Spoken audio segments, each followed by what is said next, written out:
സ്വയം ചാട്ടവാറിനടിച്ച് തമിഴ്നാട്ടിൽ DMK സർക്കാരിനെതിരെയുള്ള പ്രതിഷേധത്തിന് തുടക്കമിട്ട് സംസ്ഥാന BJP അധ്യക്ഷൻ കെ അണ്ണാമലൈ 48 ദിവസത്തെ വ്രതം അണ്ണാമലൈ തുടങ്ങി. DMK സർക്കാരിനെ താഴെ ഇറക്കും വരെ ചെരുപ്പ് ഉപയോഗിക്കുന്നില്ല എന്ന് അണ്ണാമലൈ ഇന്നലെ പ്രഖ്യാപിച്ചിരുന്നു.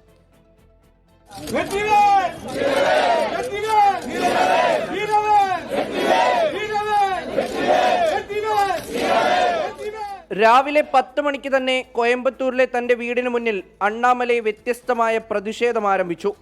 വീടിന് പുറത്തെത്തി ചാട്ടവാറ് കൊണ്ട് 6 തവണ ശരീരത്തിലടിച്ചു. അടി നിർത്താതെ വന്നതോടെ കൂടെയുള്ള പ്രവർത്തകരാണ് അണ്ണാമലയെ പിടിച്ചുമാറ്റിയത്. 48 ദിവസത്തെ വ്രതത്തിനും ഇന്ന് തുടക്കമായി. തമിഴ്നാട്ടിലെ പ്രധാനപ്പെട്ട ക്ഷേത്രങ്ങൾ അണ്ണാമലൈ സന്ദർശിക്കും. is only a process of surrendering to the higher power, surrendering to the God.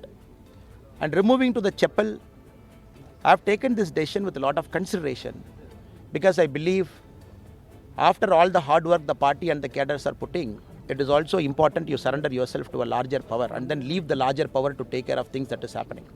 DMK അധികാരത്തിൽ നിന്നിറക്കിയ ശേഷമേ ഇനി ചെരുപ്പിടുകയുള്ളൂ എന്നും അണ്ണാമലൈ ആവർത്തിച്ചു.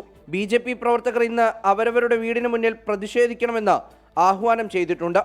അണ്ണാ സർവകലാശാലയിൽ വിദ്യാർത്ഥിനി പീഡനം നേരിട്ടതിന് പിന്നാലെയായിരുന്നു അണ്ണാമലൈയുടെ പ്രതിഷേധ പ്രഖ്യാപനം.